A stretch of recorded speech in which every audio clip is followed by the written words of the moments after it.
in a simple sense anigu Soomaalinimo kamaan tagin baan ku كمان خليتها تواad su'aashaada dib u dhageysa anu Soomaalinimo kamaan tagin islaamnimo kamaan tagin waxaan ka tagay siyaasadda Soomaalidu ay ku wada dhaqmaysay ee jamhuuriyadda Soomaalida wixii la oran jiray sida ay ahayd xukumi jirtay baan ka tagay جمهورية الصومالية وحنا أورنجنا محاولة ما يسمى جمهورية الصومالية هن عدون كوا قنصنا ولي أنا جمهورية الصومال لان بنا قنصنا right so ده قرمس مركز أنا تاسن أمين سنة هاي جواب تيدون هو تاوي وأعرف في عنويا يسي واحد استعمال ساعة في الصومالي أنا جوا يقبل سابقون في بخل مركز هذه جمهورية الصومالية الآن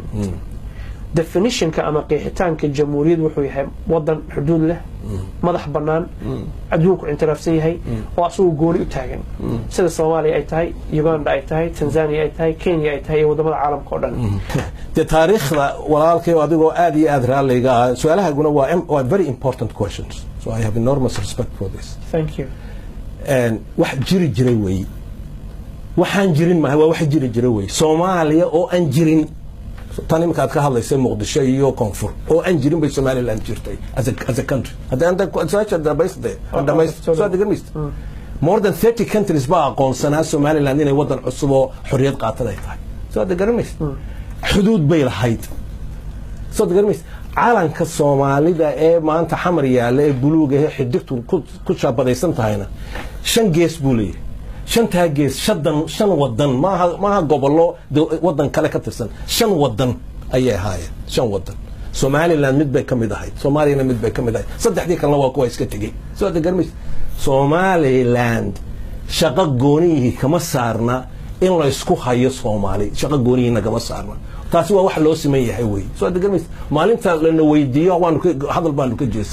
أنتي investment لجريني وان جليني أدانو هاي رئيس سومالي لاند عالم كاسا كم مرخاتين إنه ودن جونية هاي عالم كاسا كم مرخاتين معاكونا هاي إلا إن الدنيا ده أقون سنة وحاجات عالم كان بلوجا مركب قوي لكن وكونفورت لكن عالم نوع عيب كونفورت هاي وعالم كوي قال ما دام لا بد نكر دون هاي on your account حزبية SYL عالم بوسمي حزبية SYL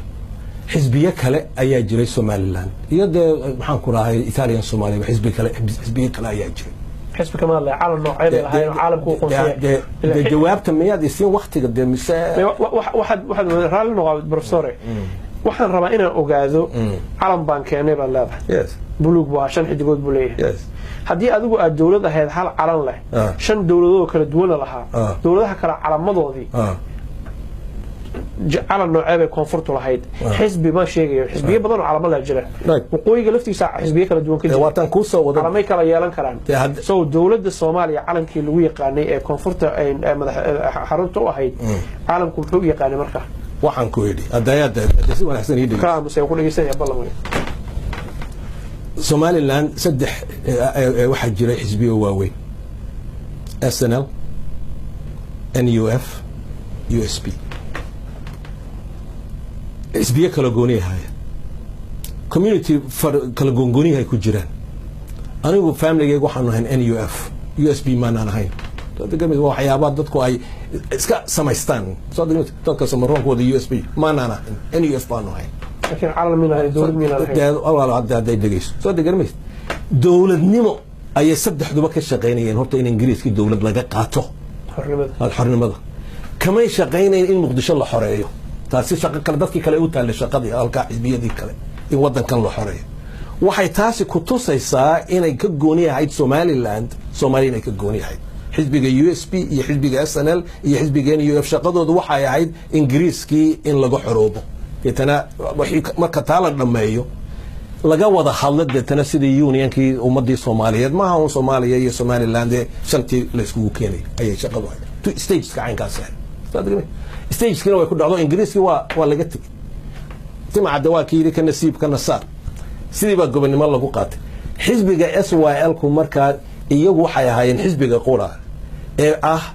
national level ka sare ah ee Soomaaliya oo dhan gaarsiiyo Ethiopia xitaa uu ka furnaa xisbiga dir dhab xafiis ku lahaa xisbiga SYL ku Cabdirasaaq Xaaji Xuseen iyo Urdoox ya oo galbeedka ka yimid iyo halka ka furood maqaaxi Urdoox baa laga furay maxaan ku raay xafiis SYL ka looga furay marka sentiment ka sare soomaaliya oo dhan ha la isku keeno Ethiopia Djibouti ha la isku keeno calanka marka SYShu ay wadaya calanka buluga xidigtu dhexda ay kaga taalana wuxuu mathilayay marka laba ra'yi buu mathilayay oo la isku keenay ra'yiga in la garto inay jiraan wadamo kala gooniya oo Soomaaliya oo kala gooniya waa mid particular ah